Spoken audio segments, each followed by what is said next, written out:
E está na hora de falarmos de esportes com Gustavo Galvão e Flávio Souza. Gustavo, muito bom dia. Hoje o noticiário está cheio pra gente. O RT, Copa do Mundo Feminina, Olimpíadas e muito mais. Um bom dia para você e vamos começar com a URT.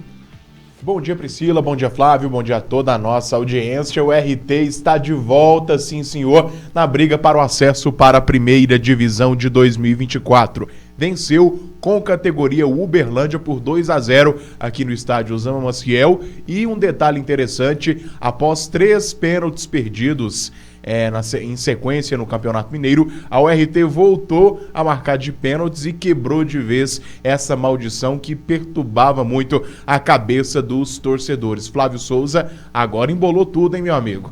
Agora tá embolado, mas vai ser muito gostoso acompanhar essa reta final do hexagonal final do módulo 2, porque a URT, para muita gente que estava duvidando, depois daquela derrota para Uberlândia, lá em Uberlândia, meu amigo, tá viva no jogo, tem condição sim de conseguir o acesso, mas agora tem pela frente 2 adversários de peso.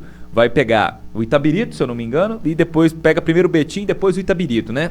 Não, com o Itabirito já jogamos 2 vezes. Então agora, o Itabirito tá fora, é o Aimorés. Agora é o seguinte, ó, Betim e o RT nessa próxima quarta, 19h30, na Arena Vera Cruz. Isso, lá em Betim, fundamental, né? A vitória, porque a URT tem um histórico de freguesia contra o Betim aí danado, viu, meu amigo? Depois, o RT e Boa aqui no estádio Osama Maciel, eu chamo muita atenção da torcida celeste, porque é importante, é fundamental o comparecimento da galera para incentivar o time nessa volta à primeira divisão, porque eu acredito que vai voltar, Flávio.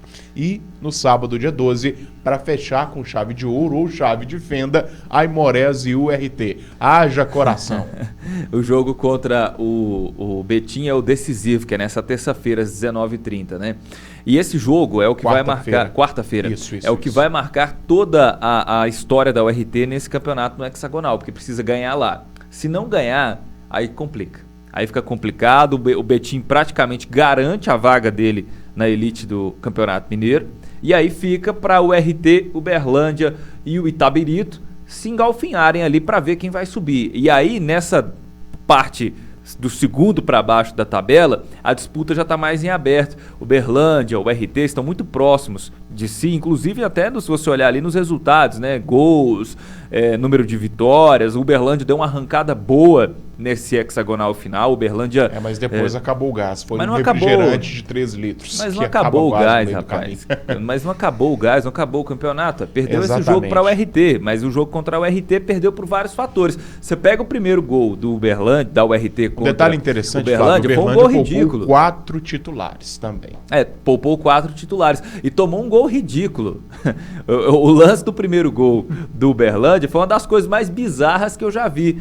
Foi um recuo de bola, o goleiro e o zagueiro não souberam o que fazer, ficou, não, deixa pra mim que eu deixo pra você, que deixa pra mim que eu deixo pra você. E não deixou pra ninguém. A URT, que não tem nada com isso, foi lá e fez o dela. Né? O jogo muda muito com essa situação. Então o Uberlândia não jogou bem nesse jogo, não tem jogado bem no campeonato como um todo, mas deu uma embalada em questão de vitórias. Jogar bem aí, né, é outra história. Nem sempre jogar bem quer dizer alguma coisa, né? Como é o caso, por exemplo, do Atlético Mineiro, que jogou como nunca e perdeu como sempre, né? Mas porque disso... Vou te contar, vamos falar do Campeonato Brasileiro, passa aí pra gente os resultados da última rodada. Campeonato Brasileiro, Cruzeiro 3, Atlético Paranaense também 3 e Flamengo 2, Atlético Mineiro 1 no jogo do Independência. Flávio, nesse jogo do Flamengo, eu quero chamar a atenção nem pela derrota do Atlético e nem pela vitória do Flamengo, que foi uma vitória muito imponente, mas sim um caso bizarro que eu nunca ouvi falar isso na minha vida, nunca vi isso na minha vida, onde um preparador físico agride em cheio